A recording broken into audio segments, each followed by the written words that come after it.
Hi everyone, and welcome to episode 39 of Off the Sprue. In this one I'll be showing you some of the things I did to detail the turret of the M1 Abrams from a Ryefield model.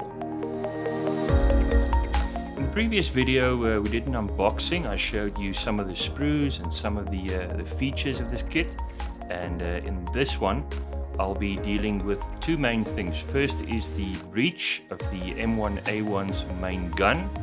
I'll be doing primer and pre-shading, all the normal stuff we usually do, and I'll also be applying some paint and some detailing. In the second part of the video I'll be looking at the turret interior, again applying the usual primer, pre-shading and paint, and then I'll also be doing some chipping and some worn metal effects. So that's what's coming up in this video.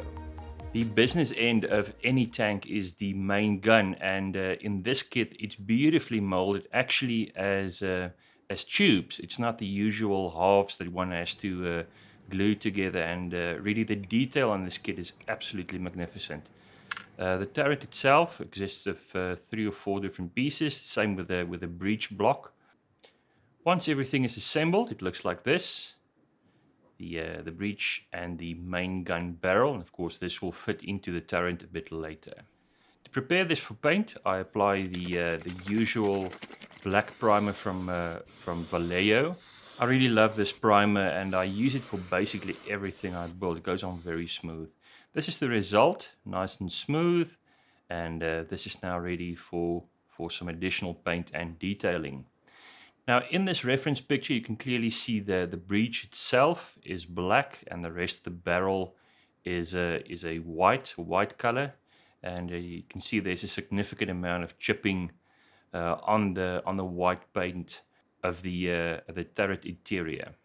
First I'm going to mask off the breech itself. I'm going to use the primer color, the black, and the rest of the barrel can now be pre-shaded. I'll be using white for pre-shading, and this is a technique that is well known to aircraft modelers, and I've used it on quite a few projects myself. I start with just applying little highlight areas on the barrel itself with white.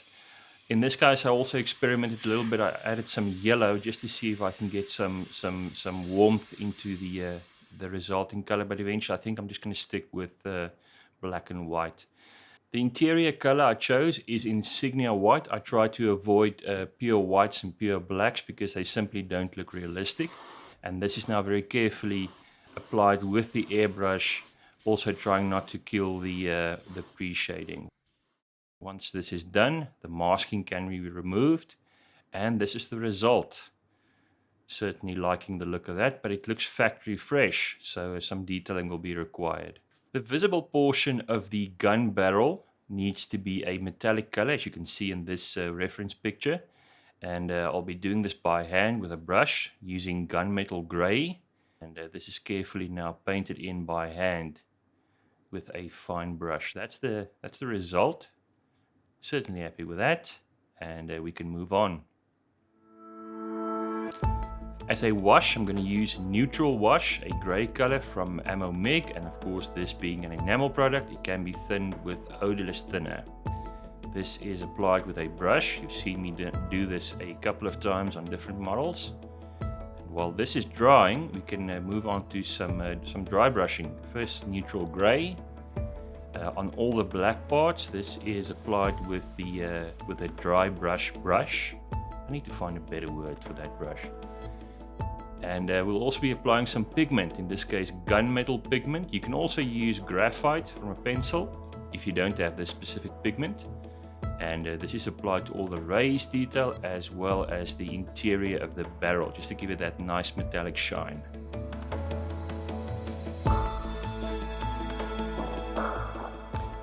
Next I use a graphite stick. You can also use a pencil, and just apply some metallic shine to all the edges, all the white edges on this barrel. Remember the reference picture, everything was quite chipped up. I use the sponge technique and some natural steel, and apply some chipping on the barrel itself, all the white areas, just to simulate what we see in the reference pictures. And of course finally, just to protect everything, I apply my favorite micro scale micro flat varnish. This stuff dries rock hard, and it's served me very well on previous projects. That's the result. The main gun, the breech of the main gun has been detailed and painted, and time to move on to the rest of the turret.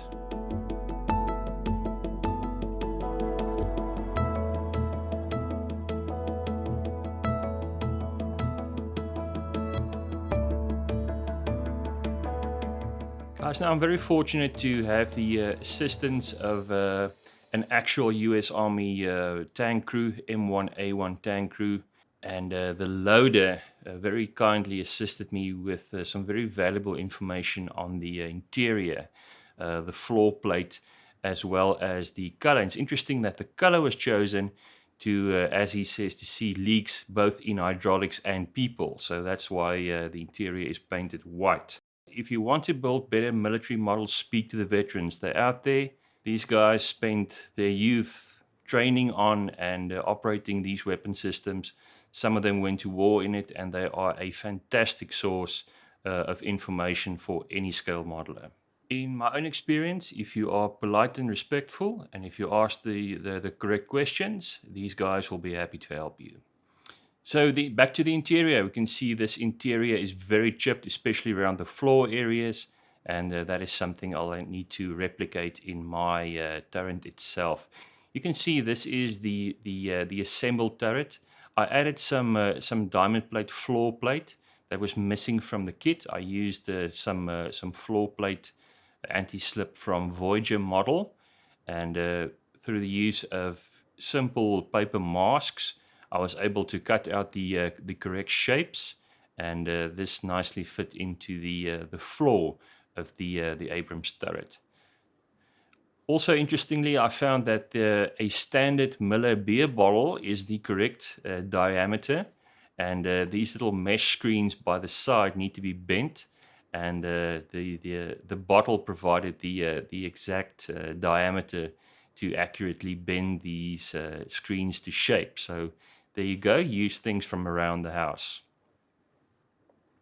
This is now ready for paint and primer. Now, at the time I got ready to do this, I received this finishing surfacer from Mr. Hobby.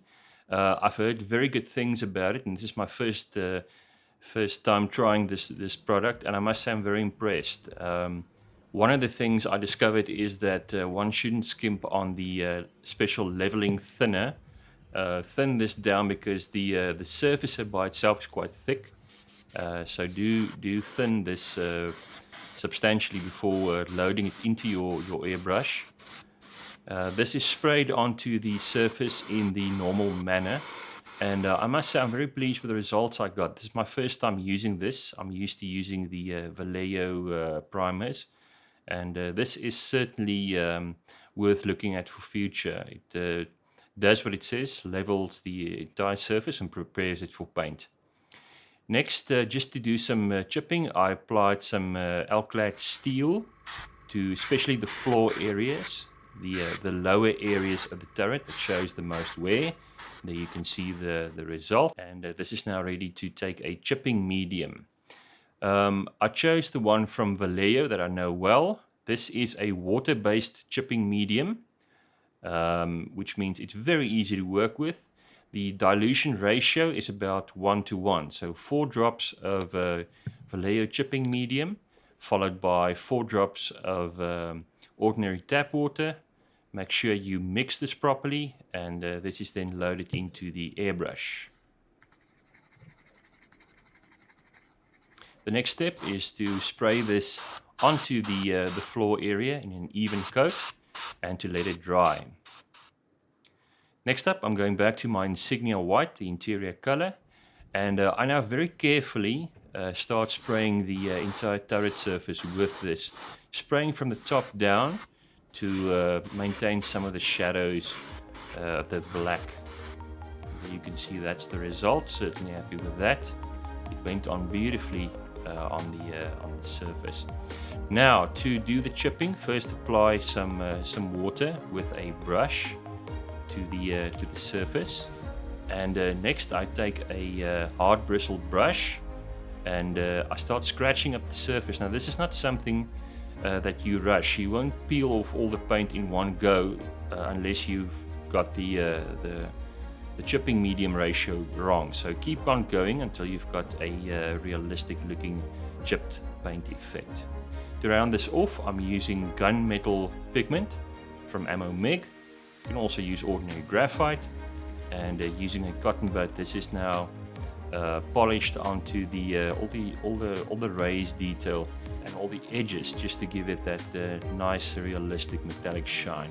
You can already see there the effect that I'm getting, certainly very close to the reference picture.